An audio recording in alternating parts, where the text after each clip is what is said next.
دکھ جس سے انسان متاثر ہوتا ہے اس کی ایک قسم وہ ہے کہ جو ہمارے ارادہ اور اختیار سے باہر اللہ کی مشیت سے، اللہ کے اذن سے، اللہ کی مرضی سے آتا ہے۔ اس کے لیے ہمارا کام صرف برداشت ہے۔ جو شے بھی ہمیں برداشت کی صلاحیت عطا کر دے وہی اس کا علاج ہے۔ جیسے آپ کو معلوم ہے کہ بخار بہت تیز چڑھا ہوا ہے، اس کی دوا نہیں ہے اسپرین یا کوئی اور پیراسیٹامول، بخار کی شدت کو کم کر دے، وہ کوئی علاج نہیں ہے۔ علاج تو ہوگا اگر معلوم ہو کہ کون سے جراثیم ہے، کس کی وجہ سے ہے، اس کا صحیح اینٹی بایوٹک کون سا ہے، وہ علاج ہوگا۔ یہ علاج نہیں ہے، لیکن اس کی شدت کی کمی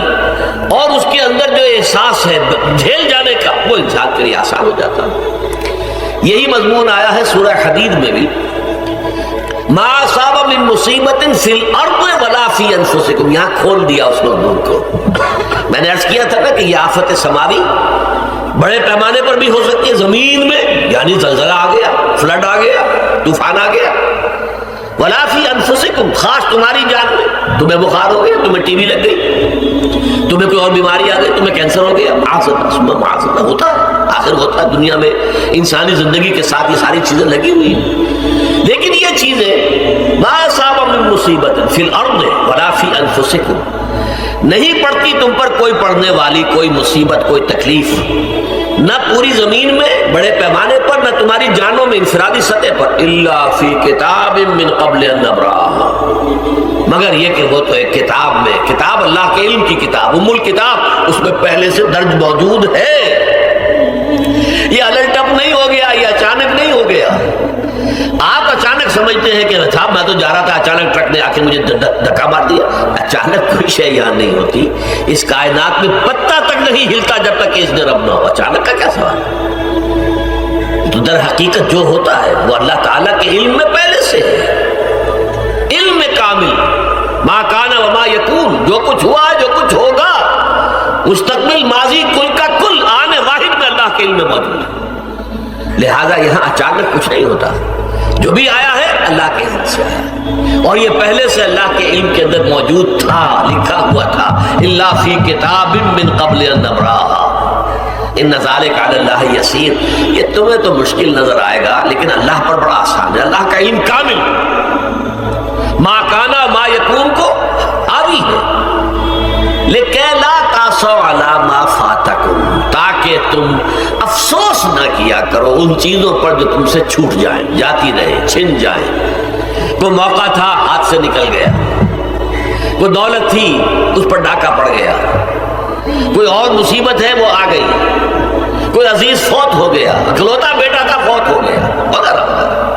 ما فاتکم، فات سے ہی فوتیدگی ہے نا۔ جو شے بھی نکل جائے، چلی جائے، ہاتھ سے جاتی رہے، چاہے وہ کوئی آپ کا عزیز تھا جو فوت ہو گیا تو آپ کے ہاتھ سے نکل گیا، یا کوئی مال تھا جو آپ کے قبضے سے نکل گیا، ڈاکہ پڑ گیا، چوری ہو گئی، نقصان ہو گیا کاروبار میں بہت بڑا، اس پر افسوس نہ کیا کرو۔ اگر افسوس کرو گے تو اس کا مطلب کیا ہوگا کہ تمہیں اللہ پر اعتماد نہیں ہے، یا تم سمجھتے ہو کہ اللہ کے سوا بھی کوئی ہے کہ یہ کام کر سکتا۔ کائنات میں تو ایک ہی کی مرضی چلتی ہے، وہ ہے اللہ۔ لہذا اگرچہ وہ کسی کے ذریعے سے تکلیف آپ کو پہنچی ہے، کسی نے آپ کو پتھر مارا ہے، وہ پتھر ہو سکتا ہے آپ کو نہ لگتا، لگ گیا ہے تو اللہ کے فیصلے سے لگا ہے، اس کا باپ بھی نہیں پتھر مار سکتا آپ کو اگر اللہ کا اذن نہ ہو۔ لہذا آپ پتھر مارنے والے کو بھی مجرم سمجھیے، ٹھیک ہے، اس سے بھی قصاص لینے کا آپ کو حق ہے، لیکن یہ جان لیجئے کہ جو آیا ہے پتھر وہ اذن رب سے آیا ہے۔ اب ظاہر بات ہے کہ اگر یہ کیفیت ہوگی تو غصہ اتنا نہیں ہوگا اس شخص پر کہ جس نے یہ کام کیا، بلکہ ہو سکتا ہے آدمی مسکرا کے رہ جائے، جیسے کہ وہ میں واقعہ سناتا رہا ہوں اپنے دروس میں کہ ایک درویش منش آدمی جا رہا تھا، جو رب کرے سو ہو، جو رب کرے سو ہو، جو رب کرے سو ہو۔ کسی شخص نے پتھر اٹھا کر دے مارا، اس کے سر پہ لگ گیا کہ اس نے پیچھے پلٹ کر دیکھا کس نے مارا ہے۔ اس نے کہا مجھے کیا دیکھتے ہو، جو رب کرے سو ہو،